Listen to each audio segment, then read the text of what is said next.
So welcome to the fifth event in our Harsh Light webinar series. My name's Dave. I'm the director here at Bloc Projects. My preferred pronouns are he and him. Currently, I'm wearing a navy blue roll neck jumper. I have dark glasses and short blonde hair. So I'm just going to introduce the format for today and just run through a little bit of housekeeping generally. So as I've mentioned throughout the kind of introduction, if people could remain muted with their cameras off for the duration of the session today, it just allows for a bit of a better viewing experience and also maintains the BSL interpreters on your screen. So just to optimize the viewing experience, you can turn your Zoom platform to gallery view. So you can do that by toggling the icon in the top right-hand corner of your screen. You can toggle between speaker view and gallery view. So gallery view is where there are multiple tiles on the screen. So at this point, you should see myself, my colleague Sunshine, Bakani and David, and one of the BSL interpreters. So before I pass over to Sunshine to give a introduction to today's session, I'd like to welcome our BSL interpreters. So Vicky, who is currently on the screen at the moment, and then Karen, who is supporting Vicky and will be alternating with Vicky throughout the session today. Just to introduce the format of the session, after myself, so here's Karen. After myself, I'll pass to Sunshine, who will give a brief introduction and a short exercise to begin with. Then we'll pass over to David and Bakani to begin the conversation. Then at around 7:40, we'll be having a short 10-minute break just to allow everybody to decompress a little bit. Then at around 7:50, we'll pick up the conversation again. And then there will be an opportunity towards the end, kind of 10-15 minutes perhaps, to pose questions back to David and Bakani and to continue the conversation. So what we want to really encourage people to do throughout today's session is to use the chat function that you can access at the bottom of your screen to contribute to almost like a side conversation to what's happening, and to ask questions that Sunshine and myself can pick up and then pose back to David and Bakani towards the end of today's session. So the last couple of things, if anybody would prefer to ask a question through their video or their microphone, or similarly, if anybody would like to sign a question, feel free just to mention in the chat function that this would be your preference, and we can ensure there's plenty of time to be able to do that towards the end. Also, this session's been recorded, so that it can be placed on our website afterwards. So if anybody has any concerns about this or has any questions about this, feel free to get in contact with us towards the end of the session or after the session. All our contact details are on our website, and you can get them through Eventbrite, which you've used to book onto today's session. And then finally, towards the end of the session today, I'm just going to pop a little link in the chat function for a really, really important feedback form. And you will be inundated with feedback forms over the last few months, and I really appreciate anyone who's able to offer a few seconds of their time. What we found within the first 3 sessions of this Harsh Light series that we delivered in September was that there was some really generous feedback from attendees and the speakers. And we've used that quite heavily in thinking about how we programmed these 3 events throughout December. So what we're trying to do is respond as much as possible to the generous feedback. So as I say, I'll pop something in the chat towards the end. It only takes a couple of seconds to fill in. And I'll also follow it up with a little bit of an email reminder over the next couple of days, but any feedback is greatly welcomed. But without further ado, I'll pass you over to Sunshine, who's going to introduce today's session, and thank you, everyone. Thanks, Dave. Hi, everyone. I'm Sunshine, and I am the Public Program Coordinator at Bloc. My pronouns are she and her. A little visual description of myself. I am Chinese. I have long hair that's tied into a ponytail. I'm wearing glasses and I have a short fringe. I have quite red lighting to the sides. So my face is kind of glowing a warm red. Yeah, I think that would be it. Yeah, thank you everyone for coming to the webinar. It's good to see everybody. I usually start the session by giving a little context of what harsh light is. So I'd like to borrow what Priya Jay said last week about staying emergent throughout, and that's kind of how harsh light has felt. It's still kind of emerging. It's in its early days. What we do know is that we try to provide as loose and as responsive as a structure as possible for discussions to take place. And we invite our speakers to work through critiques and feelings about their work, about their lives, with just enough guidance from us as hosts. Harsh light is also a deliberate pause from the drive to produce more art, more events, more content, because for why and for whom at this stage. This urgent productivity often comes at the cost of dysfunction as well, and burnout, which as art workers, we know too intimately. In her book, How to Do Nothing, artist Jenny Odell describes a rose garden in the middle of San Francisco, and how historically it has taken repeated and concerted effort to not let it be mowed over and replaced with offices and flats, to basically hold the space out of beauty and apparent uselessness.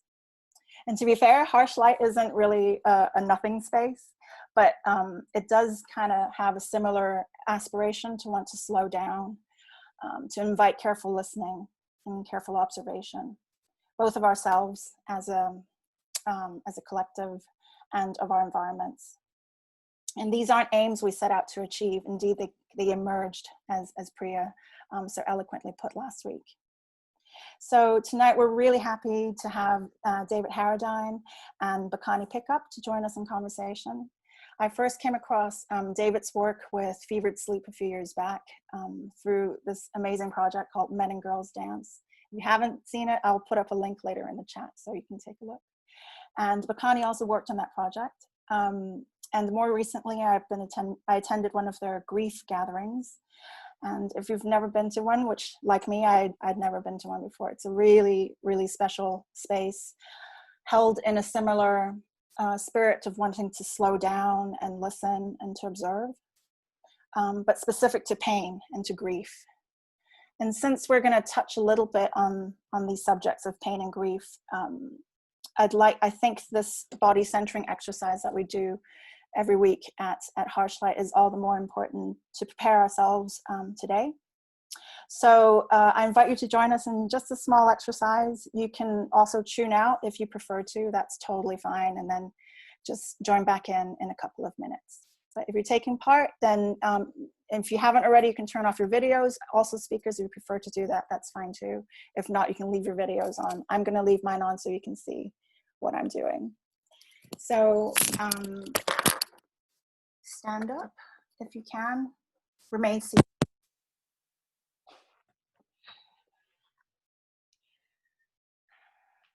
And just gently shake off the imprints of having been sat down for a while.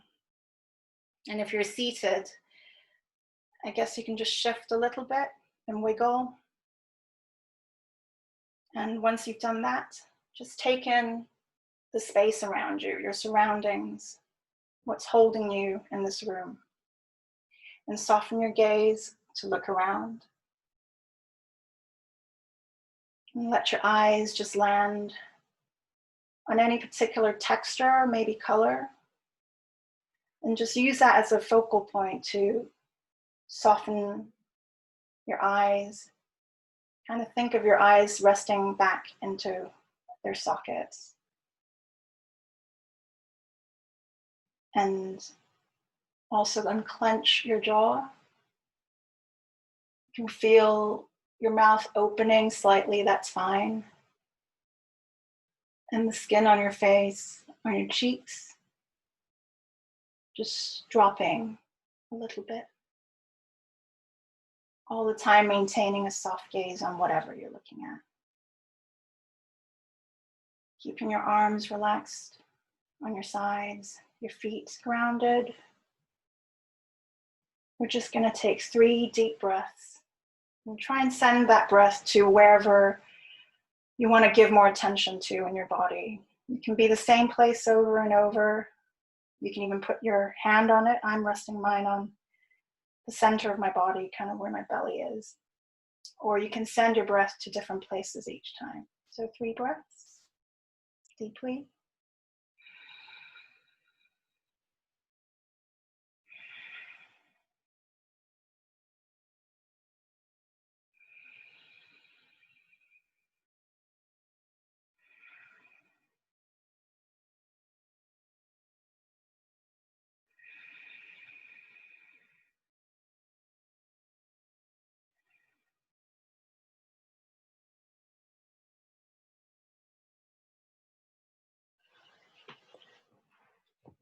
Okay, thank you for doing that with me. So I'll just introduce David and Bakani, who you can turn on your videos now. And David is the co-artistic director of Fevered Sleep. He works across art forms from theater to dance to film and audio, installation, text, and digital art. Placing collaboration and participation at the center of his practice, he has developed with Fevered Sleep a research-led approach to making art that is simultaneously challenging, compassionate, and inclusive.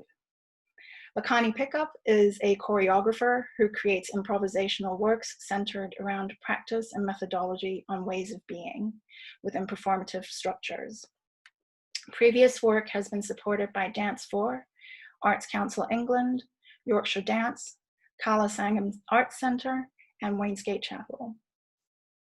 So the conversation tonight moves towards and away from dynamism to explore what lies in and beyond it. As one of the key principles in Arts Council England's new 10-year strategy, it's one of the woollier and harder to define ones.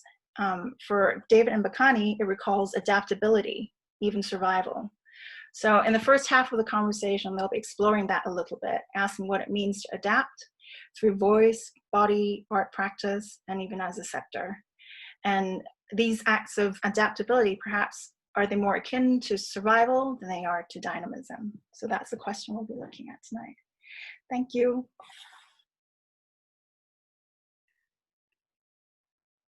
Thank you, Sunshine. I guess we should start by introducing ourselves. So I'm David.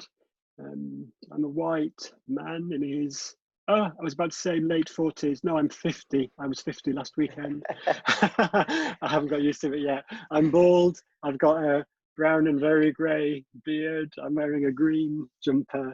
And I'm sitting in a pitched room at the top of my house.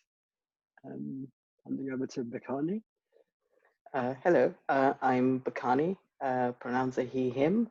I have very short hair, dark and curly, soft brown skin and a bit of stubble.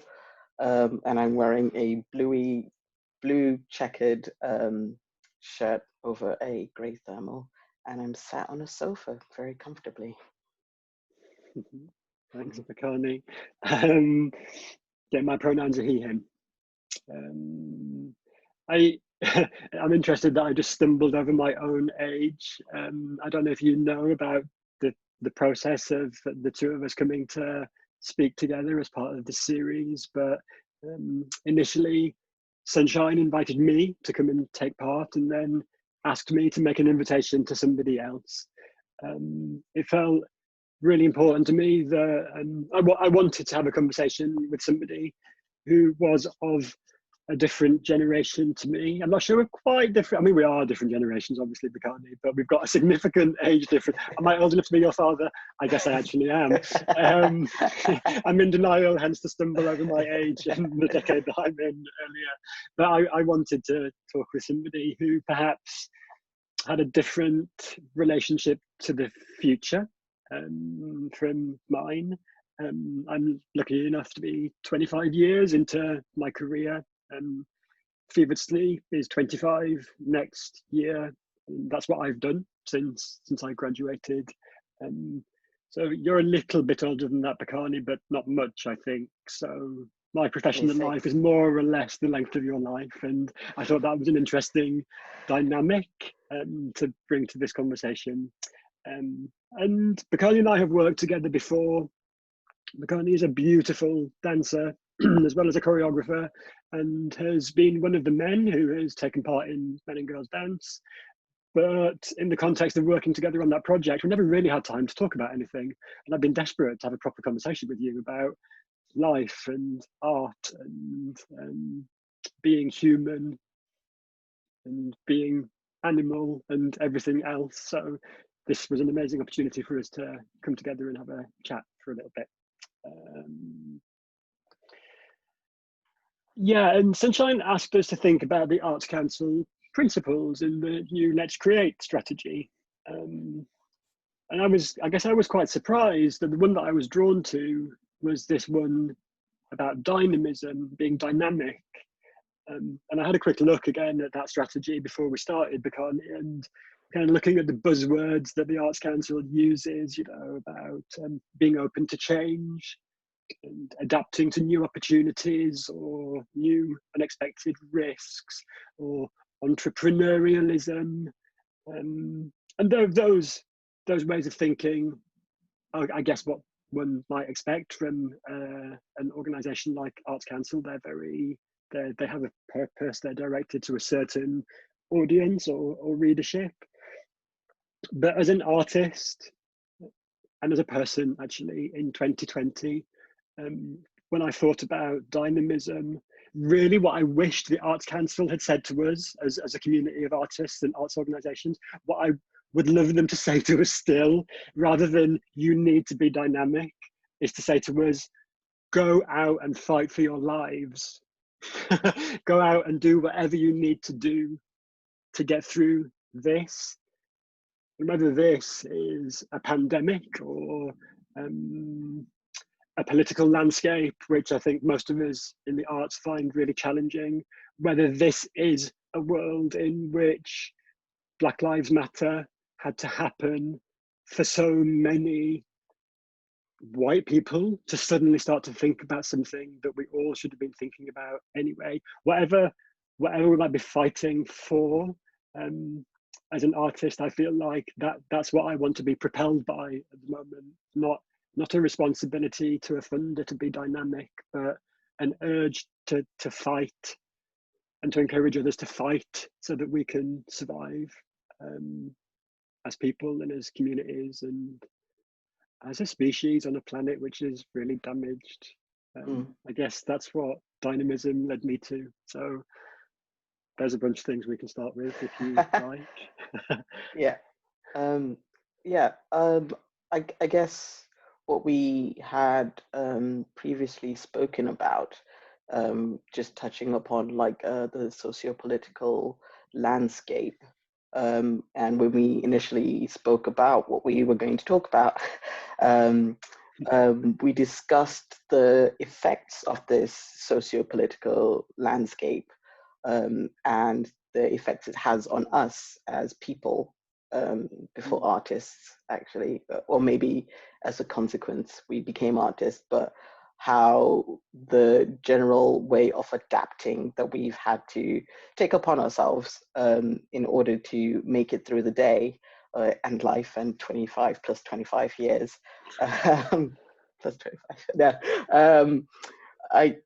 I've been thinking about this quite a lot, about surviving and noticing these changes that I've taken upon myself without even noticing, as a way of surviving, as a way of being dynamic, I guess. And Black Lives Matter was that, well, not Black Lives Matter, the murder of George Floyd, and all of a sudden feeling this wave of care coming from different people, made me realize that there is a fight that is going on. There is a fight for survival that is constantly there, that I'm having to adapt into practice, into my livelihood. And I guess for me, I wonder how it's been for you, the kind of the last 25 years in terms of survival, and or even before, you weren't born 25 years ago, but like in the last 50 years, how you look at your journey and your skills and ways of being in surviving and adapting.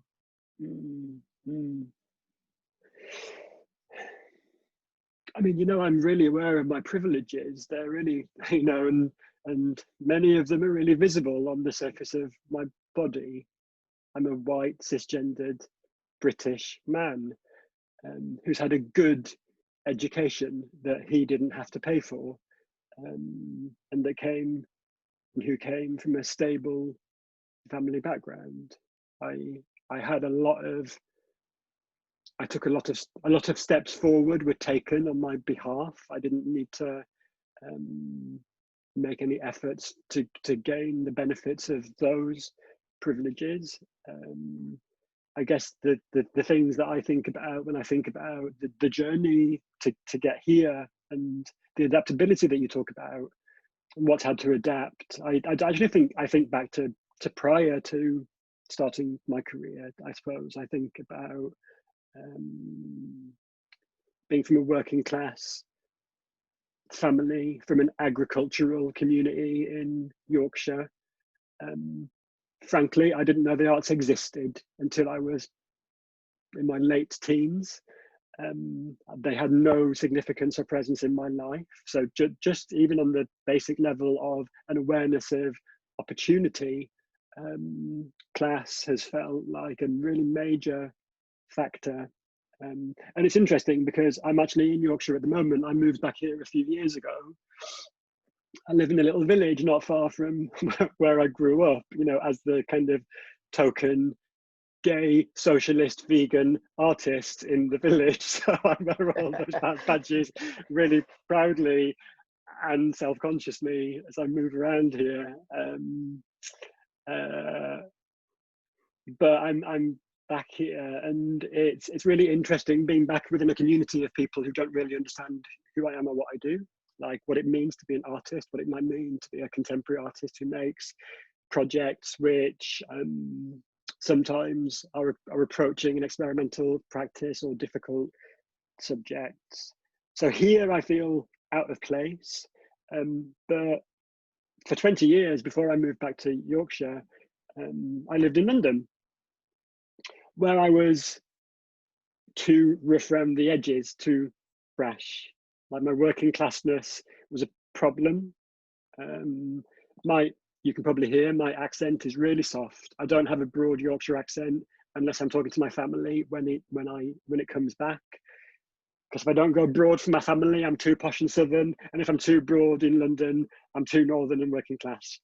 So I'm constantly adapting through my voice to these different contexts, which I move through as a person, as a child in a family, as a member of a family, as an artist in a professional context. And I guess I also feel that adaptability or that need to adapt really strongly in my body, like really strongly in my body, because you know we've talked about this before, because I'm really conscious that, you know, I'm somebody who has worked a lot now with dancers, and I guess I've choreographed work, but I'm not, my background is not dance, you know, my body is not suited for that context, and I work with people whose bodies are really suited for that context. I have really, really tight hips. Why am I saying that in the context of this conversation? Because consciously, for all of my teenage years, I didn't let them move because I was too self-conscious about being gay and about people picking up on what I thought might be a manifestation of my sexuality. So I can, in my voice, in my body, in my sense of who I am as I move between different places, I think now it's become unconscious. I don't consciously shift between these different manifestations of myself. But I think on this journey of the last 25, 30 years, from the boy in the village who didn't know what theatre was to the co-artistic director of an experimental arts organisation, I've been on this kind of zigzag of I'm him. And I was very struck by what Sunshine said at the start about emergence and emerging, not being fixed, being a process. And I think halfway through my life, because I fully intend to be 100 at least before I depart, I'm excited about the possibility of continuing to be a process rather than becoming fixed. That feels very different to say that than it might have felt to me if I'd said that 30 years ago, or 25, or even 10 years ago. Yeah. It's weird because even though we have this gap and these different experiences, I think there are certain points of which your experiences are very relatable. not identical, of course, but very relatable in that sense of how we physically, unconsciously adapt. And what we'd previously spoken about was me talking about the fact that I've noticed that it was years, I think 22, 23 years. I was talking to my mum on the phone, and my partner heard me talking to my mum, and he was like, "Oh, sorry, I've never heard you talk like that, because when I was talking to my mum, I had a very strong Zimbabwean accent." And I think I went through a lot of an identity crisis, actually, about how do I embrace my Zimbabweanness? How do I not embody the kind of the brokenness of that identity or that culture or that country? And I I don't think that was a conscious choice. It wouldn't have been, but I made these adaptations to the situations as a way of surviving when I immigrated to England. And I was actually just thinking about what we spoke about previously in terms of adapting. And I remember I had a friend at school, and he was anti-immigration, very on the far right side friend. And I just got this flashback that I remember, because I've always sounded like this through my my upbringing at school in this like little small town in Hampshire, quite rough. Him always saying that he didn't like immigrants, and I'd be like, "I'm an immigrant," and he'd be like, "Yeah, no, not you. I just don't like them." And it's weird because that just amplified this sense of adapting. But I adapted so well um, as an immigrant into this landscape that even people on the far right are like, "No, you're one of us, but not them." And I never really thought of that as like an upsetting experience or anything like that. I was just like, this person is just on their own wave. Um, but I think in the last couple of years, or actually since lockdown, um, I've started to connect to those experiences again. And so what you're talking about in terms of looking back at your life, and that projection up and down, I've had to sit down and be like, what am I? Who am I? And the murder of George Floyd made me realize that no matter how much I adapt, no matter how much I adapt as a necessity to survive within this particular society or within this world, actually, that I could be George Floyd. And so, how do I start to undo all of this work, undo all of these things that I've picked up along the way, in order to find that core being that is me, that little Zimbabwean boy who just loved nature, who loved playing around. And I guess coming also to this idea of privilege, and you had a working class upbringing, and I've always thought that I did, because I moved to England as a first generation immigrant, and because I live here with just my mum and like other bits of my family, I've always just naturally went into this single parent household idea, and it took on this identity of working class. But I don't really know what class I belong to, I guess, because looking at my first 10 years in Zimbabwe, for example, the fact that I know what art is, that I speak English fluently, that's all privileges that I've had growing up. And so how do I embrace that? How do I identify those things in order to elongate the sustainability of my survival without self-destructing in that way? And I think my practice, the way that it's it's evolving, is a lot about healing those parts of my beingness, of my being. My sister's a counselor now, so we've been having these conversations, and she was saying that there has been a massive change to you since you started doing choreography. And I've been looking back at all these works I've been making, and they're very cathartic.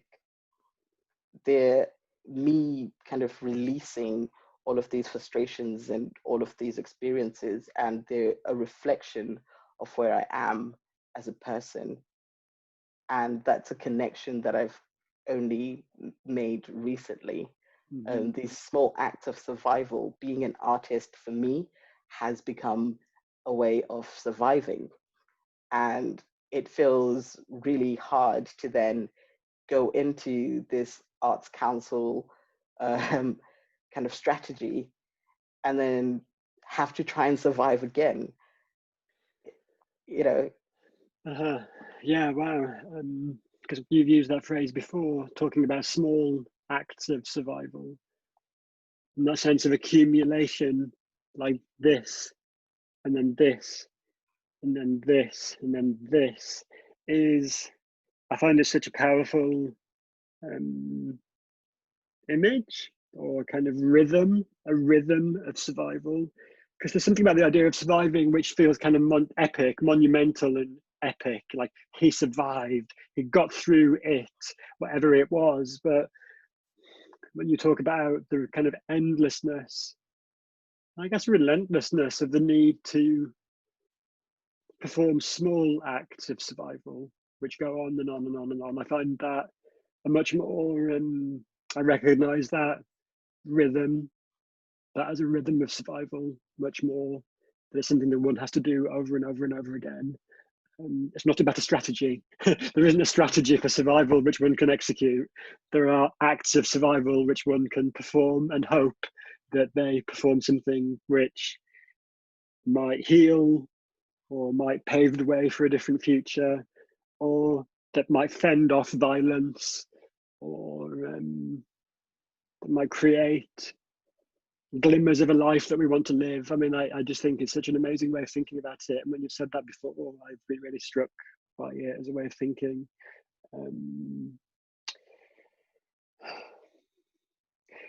Just when we were talking about class, and you're kind of questioning of, well, where do I sit in relation to class? You know, that I guess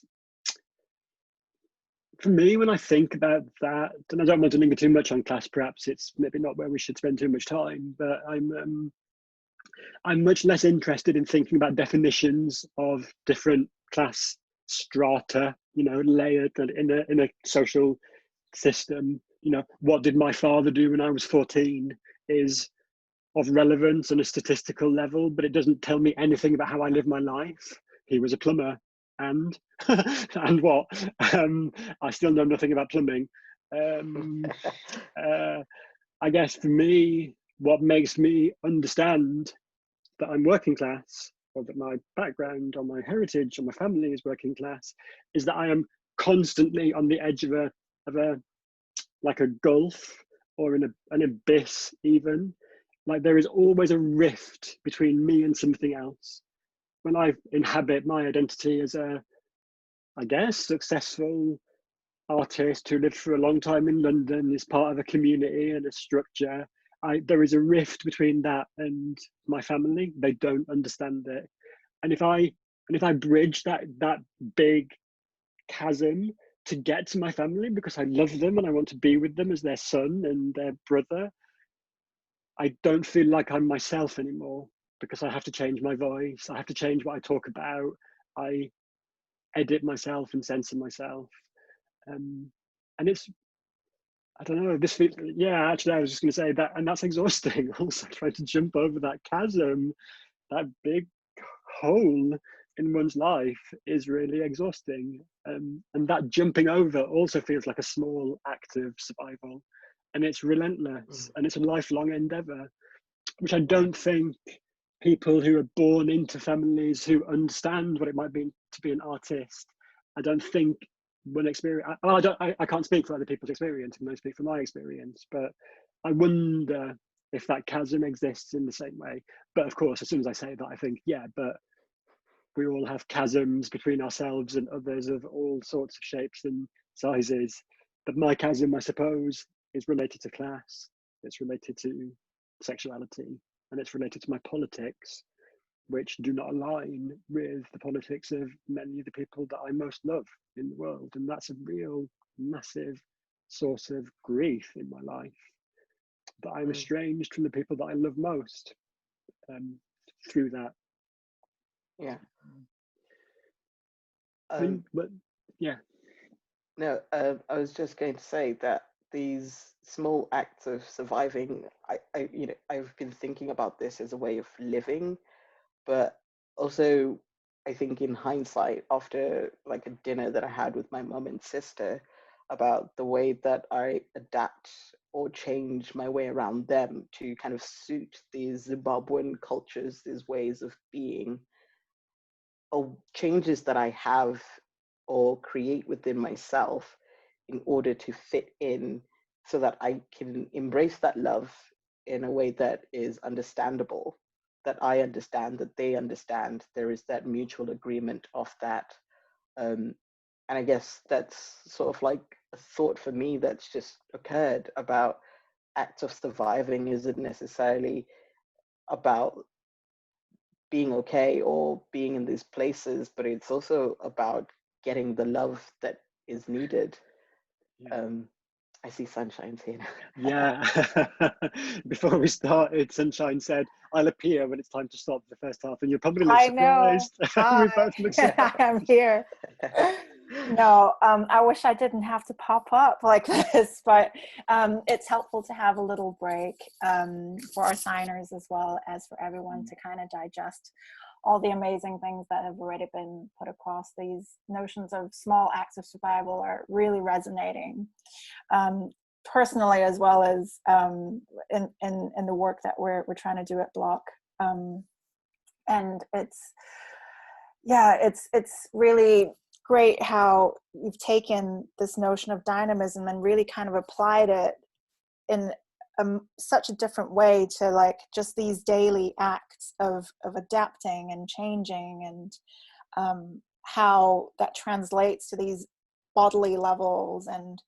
And yeah, thank you so much for that. I look forward to hearing how this is further elaborated in our second part. So we're going to come back and start again at 7:50. So we'll see you in just under 10 minutes. Okay, bye. Thanks for coming back. I was just looking through the notes that I was furiously typing when David and Bakani were speaking, just to see if we can try and reconnect that thread, if it's worth reconnecting it. And the last thing we were talking about was these small acts of survival, and how survival, rather than being something that's really big and monumental, exists rather in these smaller everyday acts of just adjusting and wriggling yourself into the right shape and form, putting on the right voice, switching codes, gently, sometimes abruptly, sometimes when people watch you, when they don't watch you, when people witness you, it's quite a different feeling. You don't recognize that you're actually doing that until someone points it out to you, and that's something that Bakani pointed out earlier, which is really interesting. So I thought maybe I would just kind of give you that little bit of thread to see whether that's something you want to pick up on for the second part of the conversation. What do you think, David and Bakani? Thank you, Sunshine. No worries. If it's okay, I actually wanted to pick up on something that grew out of that, but please. something that Bakani said as we were talking. We both talked about being with our families, being with the people that we love in our families, and you talked about love, Bakani. I can't remember exactly what you said, But because in the second half, in our little bit of pre-planning, which we didn't allow to go very far in case we had the most interesting conversation with nobody listening, we said that maybe in the second half we'd talk about care. But maybe as a attempt to get towards care, I wanted to start by picking up on what you'd said about love. And I'd love to ask you a question, which is not what do you love, but why do you love? Oh, sorry to start with that. Over to you. it's very assumptuous of you to think I do love. No, I know you do. I think there's a natural connection for me that I've just been thinking about. I love because I guess it's a way of surviving, actually. Because otherwise I feel really alone. It becomes in moments where I feel hurt by the world, things happening around me, and I sort of close off. I recognize that the only way to heal, the only way to have a sense of myself that is not solely reliant on just me, is to love. And I give all of the more love that is out there that I put out there, the more I receive back. And I guess when it comes to that way of adapting or changing, that sometimes it gets to a point where I recognize that certain changes have to be made within me in my way of being in order to kind of get the love that I need. And then in return, I put that love out there that I want people to give me. And so I guess that there were times I'm the smallest child out of 8, I think. 5 on my dad's side, 2 on my mum's side, and I'm the 8th. And they're all much older than me. Everyone's in their 30s, 40s, nearing 50s at this point. And I kind of always felt alone in that situation. And I'd always go out and venture on my own, do stuff on my own. And I realized that I almost lost the ability to love myself properly, because externally that love wasn't there, just because everyone was moving in different directions. And it's only more recently that through my work, through my friendships, and through just various other ways of being, I've realized that that love that I kind of desperately needed as a child, that care, is the love that I should put out into the world in order to kind of receive that back.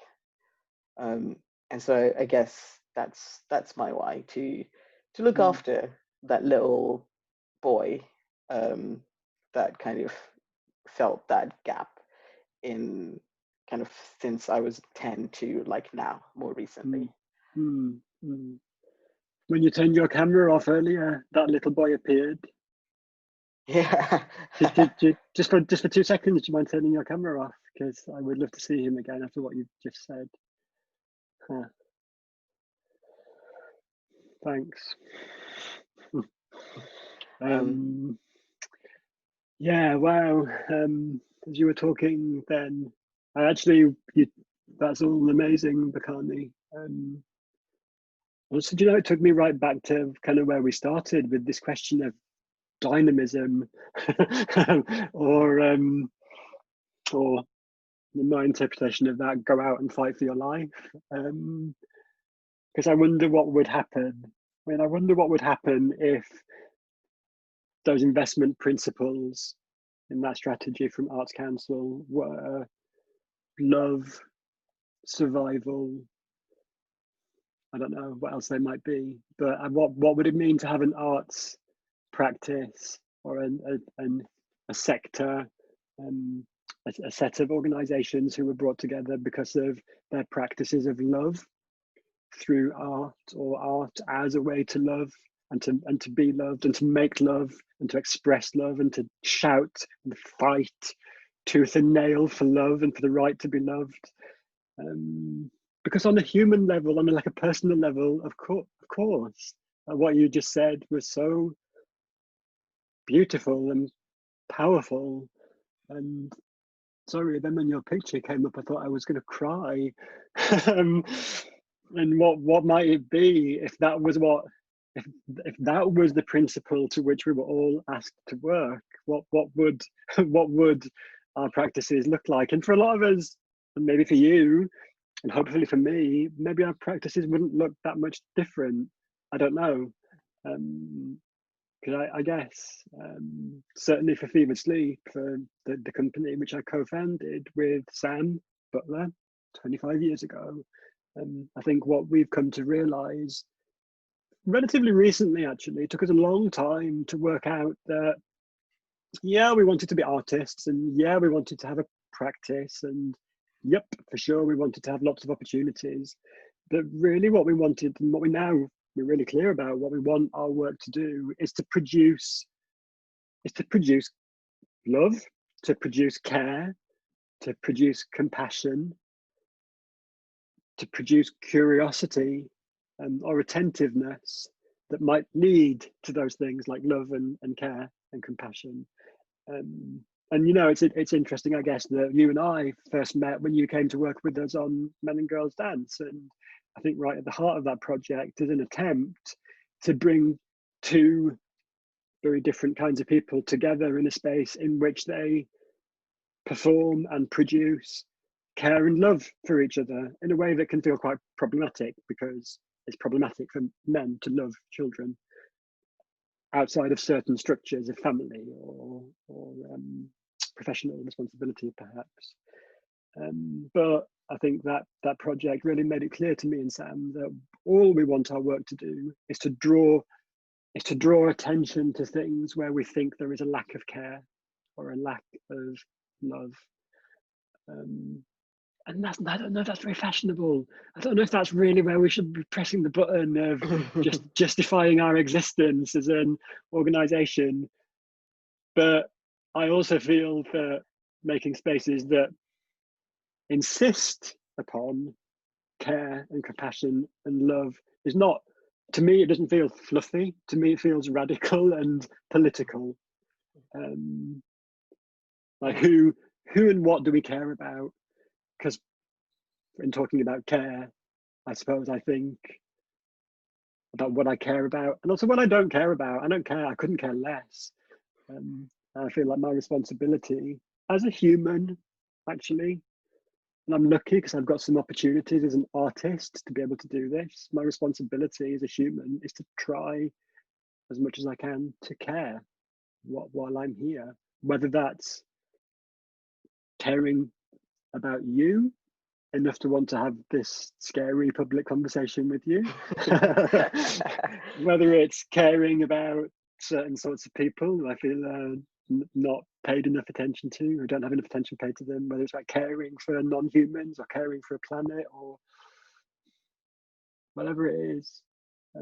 It seems like that.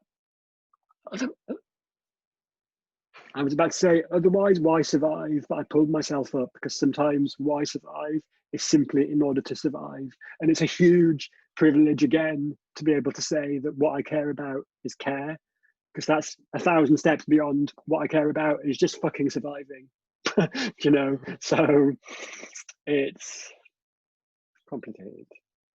Yeah, it is complicated. But I think when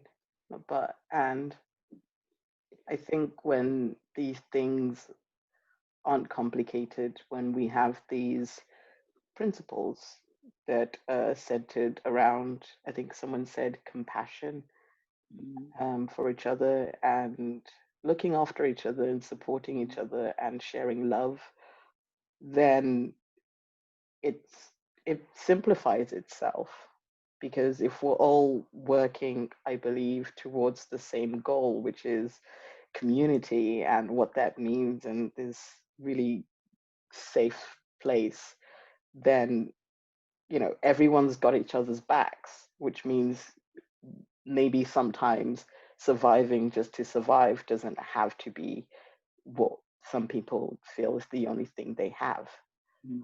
And I guess for me, looking at the company that I formed is only 2 years old, but already I recognize these ways of being, these ways of working with fevered sleep, for example, that are kind of radical sometimes, in terms of me making contemporary dance work that is not about aesthetic. It is not about the spectacle, but it is about, how do I bring people together? How do I create family? How do we care for each other? How is that as an experience to witness for audience? And I think that way of communicating for me becomes also my way of kind of giving that love that I wish to see back. And I think I start to become attracted to certain practices, certain artists that also work in the same way. And all of a sudden, bit by bit, this community keeps having more and more people in it. And I think the aim is to build that and to make it stronger and larger. And maybe a way of doing that is by making work, to remind people that attending to each other in a sensitive and considerate way can be the way forward, and it should be the way forward.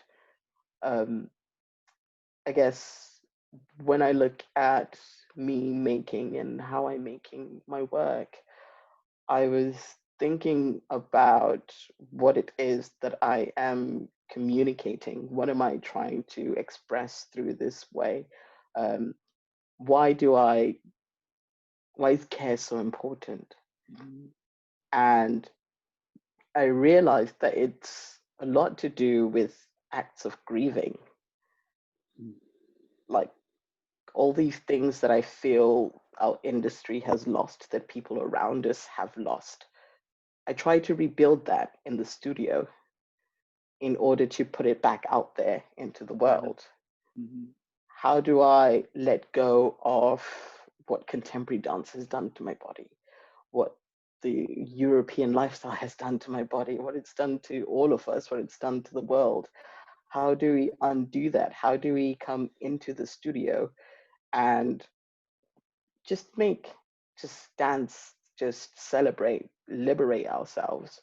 How do I take those principles of Zimbabweanness and celebration and culture about connecting to each other and to the world, and bring that back into the studio and then put it out there in the world as a way of trying to heal the world? And I think I felt my experience of men and girls dance felt like that's what the work was doing, and the Grief Project feels also like that is what it's doing.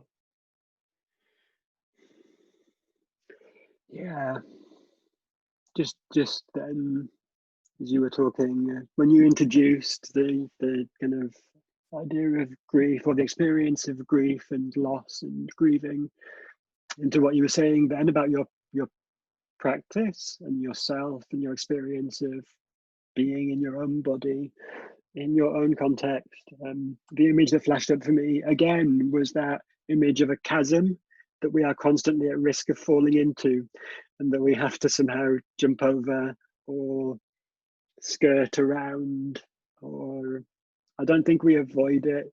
I think its presence is implacable, like it's there. We can't pretend it's not. And that image popped up because I guess we've been talking about love and you introduced grief, and these two things are two sides of the same thing, because grief of course is what, well, grief arises from love. We grieve for what we've loved and what has been lost. If you don't love something, you don't grieve for it, on the most simple level. And so it feels, suddenly I saw a huge sense of risk, which for me came in this image of a chasm, like a space that one might lose oneself in.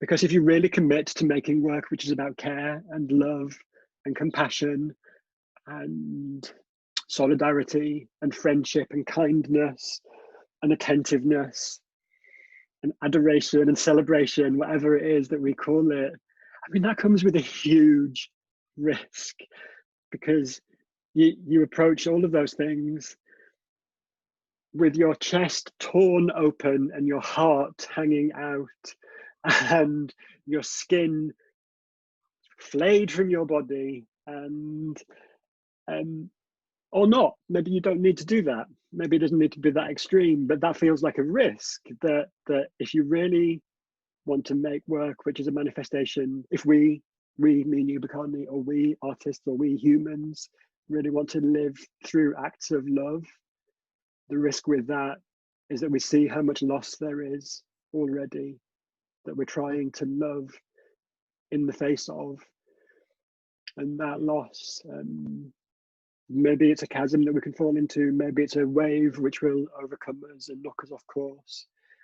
But at the same time, those acts of love feel the same as those acts of survival in the face of that risk. Like, Yeah. we've got to take that risk. Someone was saying to me about leakage, about how sometimes when we intend to go this way and block all these things out, whatever needs to come out will come out eventually in its own way. I was talking to someone the other day, and I was watching this dance company, and I was like, I would love to be commissioned by them. I can picture the dance piece I would make. I'd call it God is Dead, and it takes on this perspective of what would happen to these angels, these autonomous angels, the day they found out that God had died. What would their reaction be to that? And the person I was talking to was like, well, angels are an extension of God. And I was like, well, yeah, but think of them as autonomous spiritual beings, and the grief and the loss that they would feel through this. And I was trying to simplify it, and I said, it's like what I'd imagine a child losing their parent would feel like. And I paused before I said that, because I lost my dad 10 years ago. And I was like, oh no, I'm leaking. I'm leaking into my own imagination. I'm trying to heal and process or relive these things in order to make sense of them.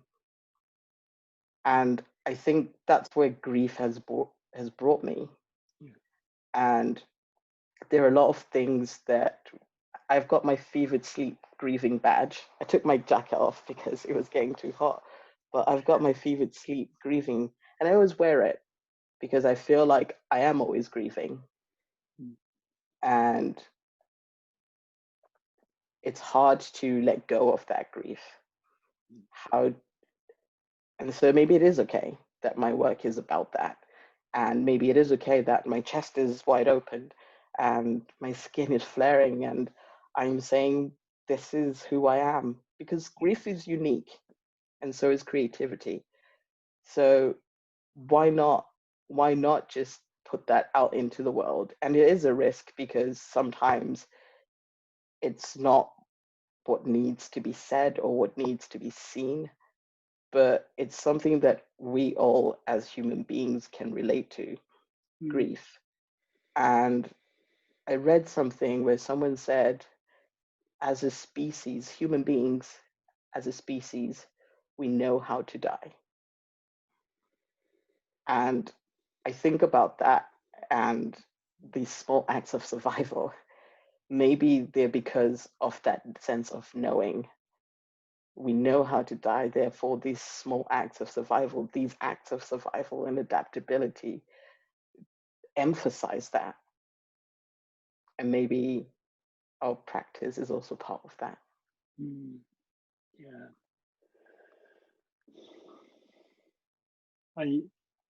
I don't know if that leakage is avoidable. I think, however you experience it, I guess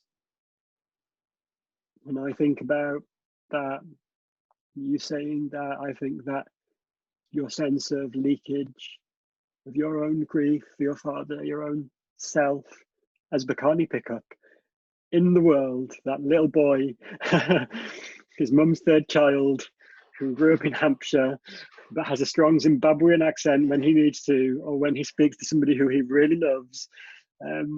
When you talk about leakage, I think that's why you're a really brilliant artist, and that's why you're going to survive, because you allowed that to happen. And I'm not suggesting that as artists we should be whipping ourselves on the back in order to suffer so we can make great art. That is bullshit. That's not what I'm saying at all. You know, I want a really comfortable life with a nice house with good food on the table. That's also what I'm aiming for.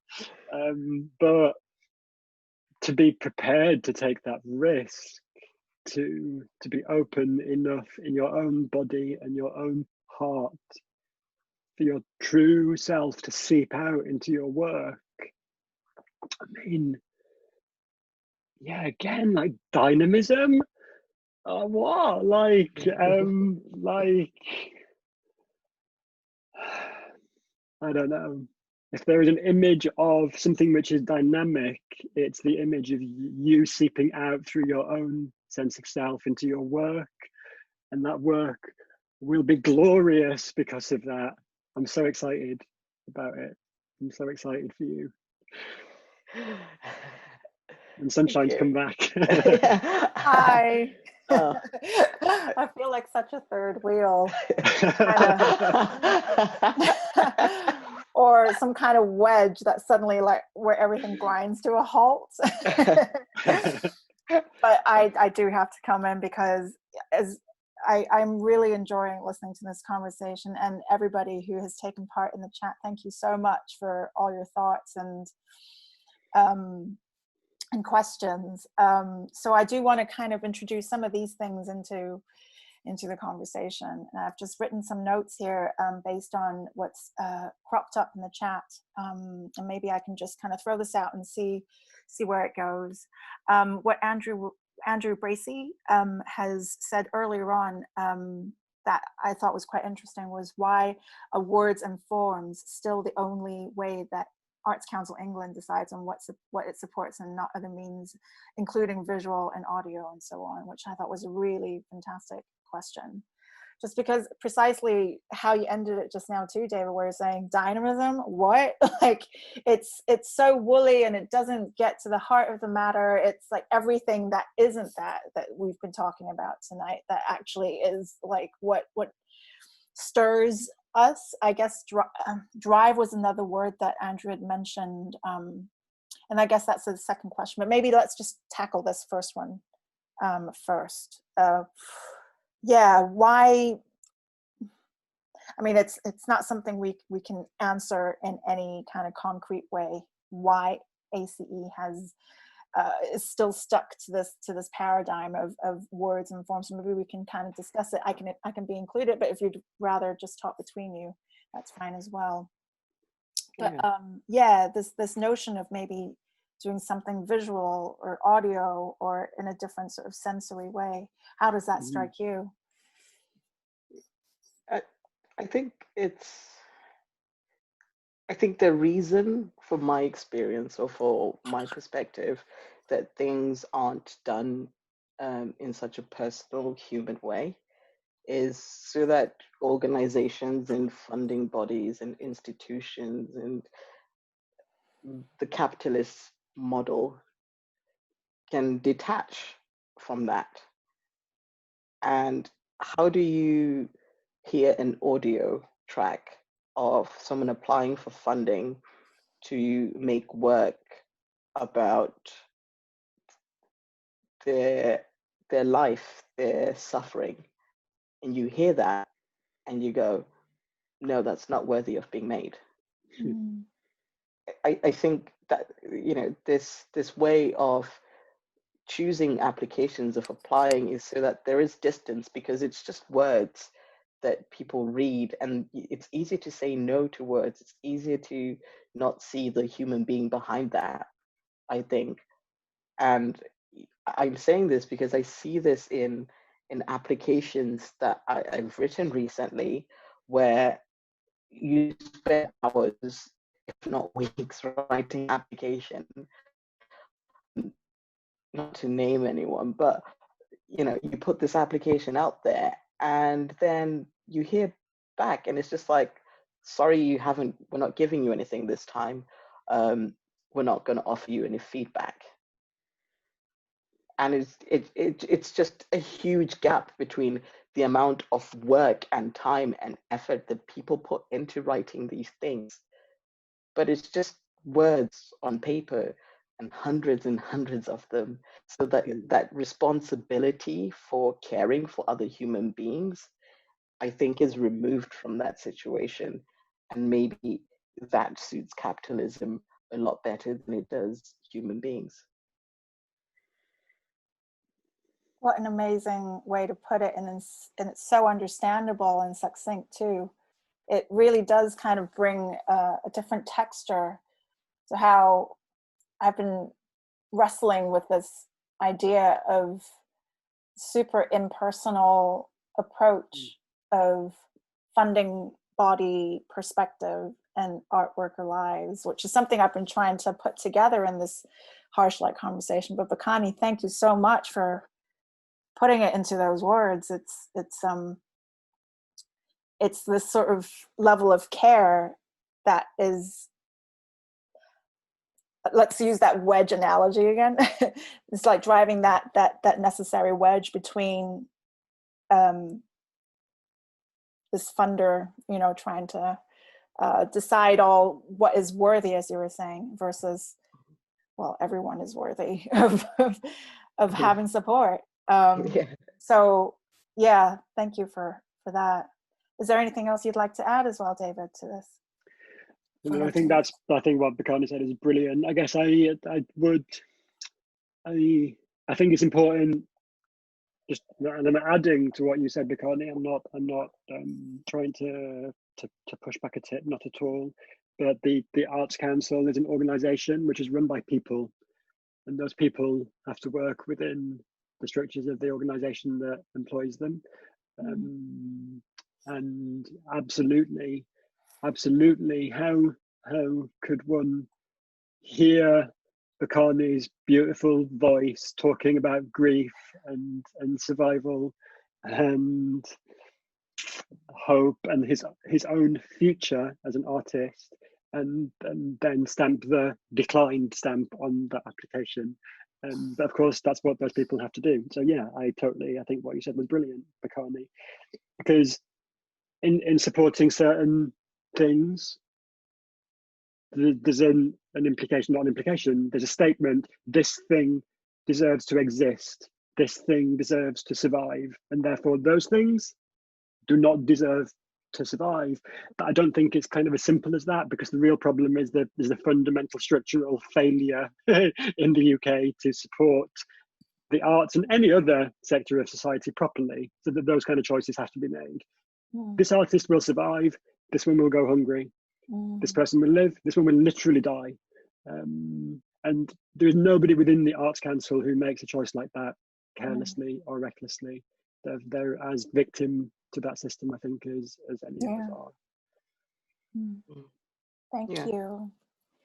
I think that another really interesting question was about the role of fight. Yeah, I guess Andrew also just wanted a clarification of how you're using that idea, David, of fighting for your life, given how it's sort of expanded into all these dimensions of love and care. But I think Bakani also touched upon a little bit, yet I don't want to kind of take up the space of survival being kind of, I mean, it's a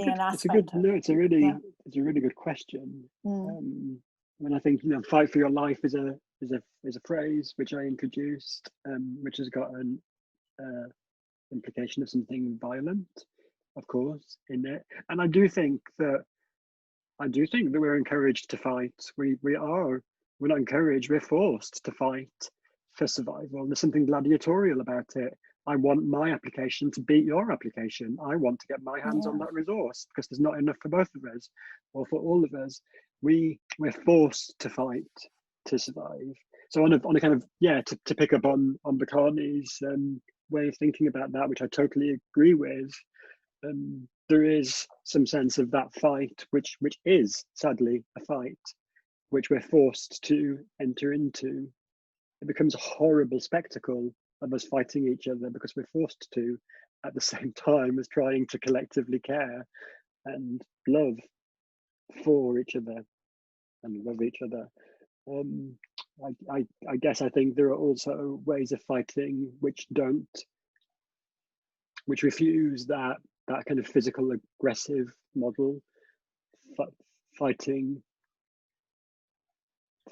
for, well, the right to care or to love or to be attentive or to take time or to slow down or to invest huge resource just in an act of holding somebody safe with no outcome other than their safety. I think that's also the outcome of a fight. And maybe the idea of fighting is much similar to what you've both been talking about tonight so beautifully, about surviving as these sort of small acts, and fighting can be small acts. Like you might not actually sense it as like a conscious thing that you're doing, but yet your body knows, or you just or your whole makeup knows in that situation you need to put up a little bit of a guard, and that in itself is already a fight, you know. And it's I kind of like, it's just introducing these different, slightly like different nuances, and that was kind of something Judith had mentioned earlier on in the conversation about the nuances of these words as well. The fight, which conjure up maybe a couple of fists, and survival conjuring up like treading water or something, but yet they're kind of maybe woven in and entangled in some ways as well, as sort of like a guard or something like that. I'm not really sure where this is going. Is there anything else that anybody would like to share or to ask in the meantime in the chat?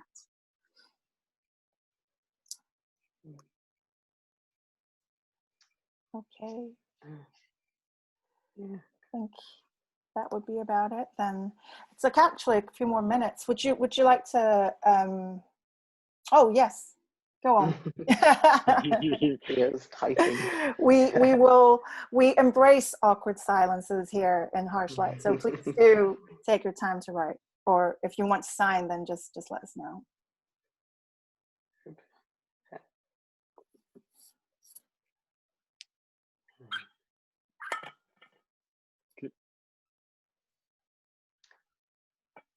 I was thinking about what we just spoke about in terms of fight for your life.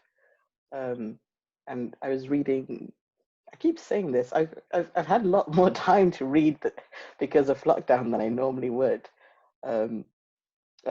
Theo has...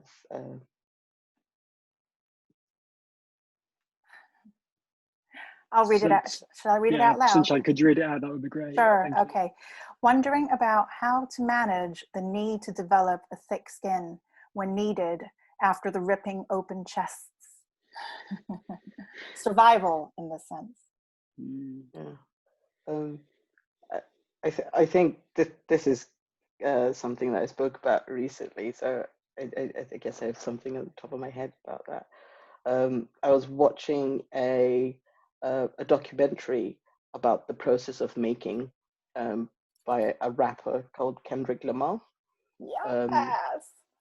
And he was talking about To Pimp a Butterfly and how when he makes the work, he kind of shuts off from the rest of the world because it's out there and for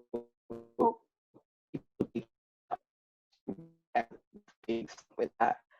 Oh no. Bakani, we've lost you.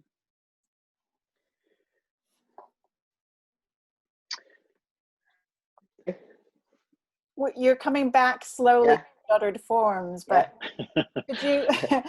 I'm Sorry, just Bakani, can you repeat that last bit? You said something about the making of an album that. And he was talking about when he puts it out into the world, he shuts off from the rest of the world, just to protect himself and to not be responsible for how people react to the work or how people interpret the work, because he knows what it is and he knows what it's doing for him. And I guess that takes away the need for him to develop a thick skin, because he kind of closes his eyes and it's like, my bit as an artist, my job is done. I've made the work. And so I can't be here and surround myself by everyone's thoughts, because then the next work he makes, it's going to be flooded with all of these different ways, and it's going to pull him apart from his true artistic self, because it becomes so concerned with what people are thinking about him and his work when it's actually just about how he feels. And I guess I've been thinking about this. I've been thinking about this new work that I wish to make. It's deeply personal, I guess. And what if I put it out into the world and people don't like it? And you know, I make this work and I'm talking about my grief, and a review happens of it and it's like 0.5 star, terrible, don't go and see it, very boring. How do I handle that? And I guess I'm trying to remind myself of everything I've been through, everything I've survived, and opinions or thoughts or other people's perspectives that are intended to harm or change my way of being are the least harmful things I've experienced in my life. I grew up in Zimbabwe, for God's sake. And being queer and Black and being one of 3 Black people in a school full of 700 students, and how to navigate and move through that. These small acts of survival, whether it's putting the work out there and then taking away from it, just those small things, I think, for me, have sort of helped me not necessarily develop a thick skin, because I definitely don't have one, but to detach actually from things that are self-destructive or destructive through others, that could potentially harm me and my need for survival. Wow. Thank you, Bakani.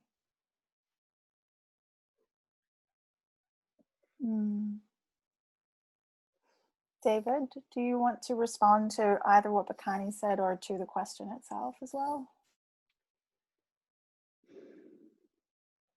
I definitely do not want to be the last one to speak after out of me and Bakani. So now that I've spoken, Bakani, you're going to have to say something after this, and I'm not going to respond. I definitely want the last word to be with you. And that was, I almost ignored your question then, since I just kept my mouth shut, but I'm speaking now. I Oh, mean, your scars are beautiful.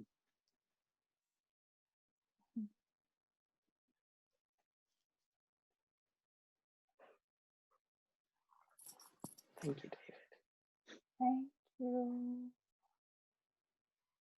So with that, we've come to the end of our session today. Thank you so much, everyone, for joining tonight. There's David appearing in the chat. And yes, just a little, it feels really not quite apropos and like with the forms and stuff like that, but oh, the yeah, drag of forms and words, but we do read them in all earnesty. And if you want to present, email us instead, that's also great, just to let us know what you think about tonight.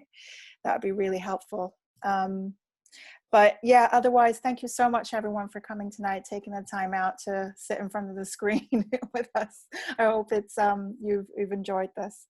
And thank you to Karen, thank you to Vicky for doing the interpretation tonight. Obviously, thank you, David, thank you, Bakani, for speaking. And if you could stay with us a little bit, our speakers, I mean, and our BSL interpreters, just for a few minutes, and then we'll just do a little check-in with one another. But everyone else, then good night.